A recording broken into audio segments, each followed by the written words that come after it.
সর্ষের তেল দিলাম অল্প করে পেঁপের চাটনির জন্য। পেঁপেটা ছাড়ছি, পেঁপের চাটনিটা পেঁপেটা ছেড়ে দিবি মধ্যে হালকা করে নেড়ে নেবো। নুন দিচ্ছি, অল্প করে নুন দেওয়া হলো।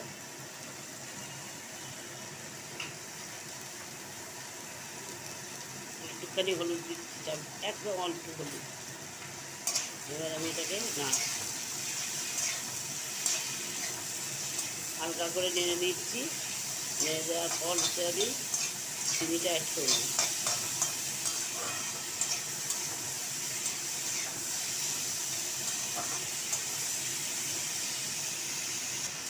হালকা করে নেড়ে দিচ্ছি যাতে পেঁপের একটা হালকালি গন্ধটা যাতে না ছাড়ে চাটনিতে।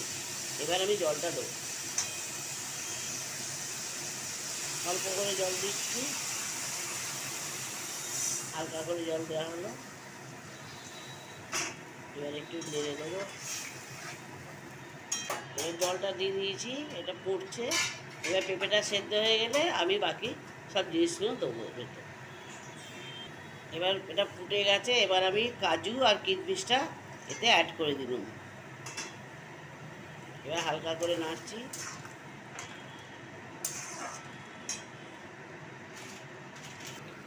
এবার এতে আমি চিনিটা অ্যাড করছি। চিনিটা দেওয়ার পর একটু ফুটুক।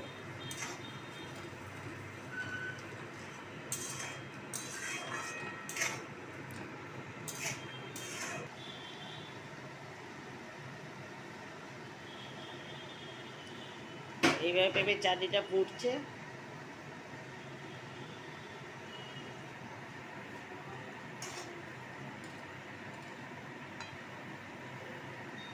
ভাজা মশলা চাটনিতে দেবার সেটা দিচ্ছি, এর সাথে অ্যাড করে দিয়েছি।